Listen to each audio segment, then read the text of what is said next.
इस वीडियो के क्लिप पर बताया जाता है कि अक्सर दोस्त कमेंट्स करते हैं कि क्या खादों की ताज़ा तरीन कीमत क्या खड़ी हुई है।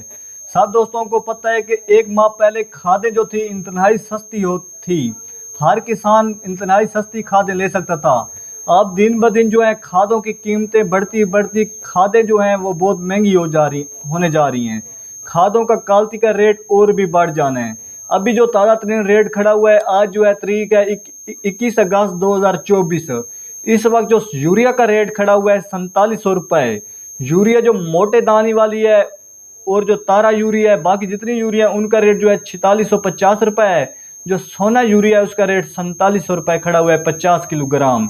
इस वक्त जो DAP सोना DAP का रेट जो खड़ा हुआ है वो 11,900 रुपये 12,000 रुपये तक खड़ा हुआ है।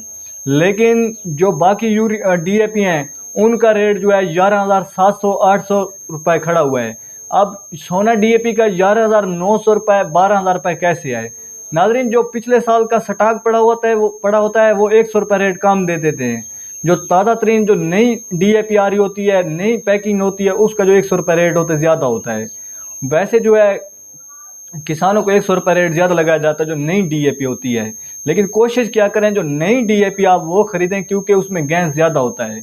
दूसरे नंबर पर किसान कहते हैं कि अभी से गंदम के लिए, फसलों के लिए खाद DAP ख़रीद लें या आगे जाकर ख़रीदें। नाज़रीन, सच्ची बात है, जो अभी तक मुझे सुनने को लग रहा है कि खाद जो है आगे जाकर बहुत ज़्यादा महंगा होना है। अब यूरिया का रेट आगे जाकर 7,000 रुपये होने जा रहा है। DAP का रेट जो है 15,000 से ऊपर हो जाना है। अभी से आपके सामने जो DAP है 12,000 से ऊपर जा रही है।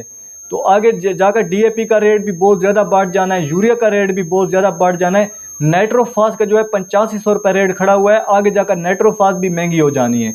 आप अभी से खादें ख़रीद लें। अब जो पोटाश है वो इंतहाई महंगी खड़ी हुई है।